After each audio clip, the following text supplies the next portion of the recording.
È stato consegnato all'onorevole Gianni Letta il premio Una vita per l'opera.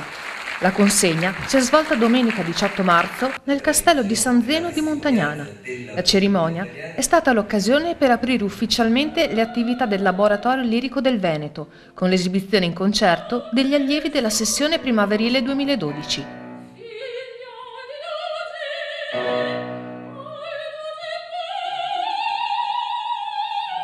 Gianni Letta, accolto dai giovani artisti del laboratorio, è stato premiato con una creazione del maestro orafo Roberto Tosetto per il continuo e scrupoloso impegno a sostegno dell'opera italiana nel favorire il dialogo fra le istituzioni e il complesso sistema del mondo dell'arte. Chiara la sua lungimiranza sia come uomo di cultura sia come uomo di Stato, nel credere la musica un veicolo essenziale per la crescita e lo sviluppo armonico dello spirito dei nostri giovani. Come recita la motivazione del premio. Ma chi venisse a Montagnana o chi incontrasse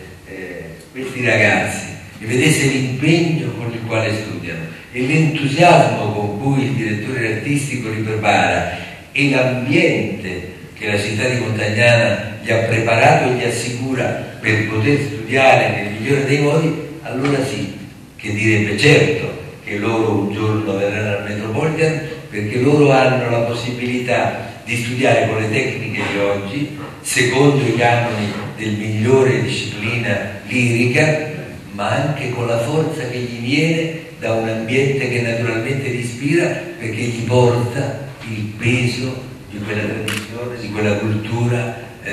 di quell'arte che ha fatto questo paese unico al mondo. È un esempio quello di Cristian Ricci, che merita sostegno. Ecco perché sono venuto oggi a Montagnana, ecco perché quel giorno a Roma vi ho promesso che un giorno sarei venuto, non perché loro debbano fare i ministri come quel gioco abbiamo fatto, ma perché loro meritano nel campo che hanno scelto il successo maggiore. Gli allievi del laboratorio avevano già incontrato Letta un anno fa, durante la visita a Roma, a Palazzo Chigi, quando incoraggiò a proseguire nell'impegno al servizio di progetti importanti per il territorio.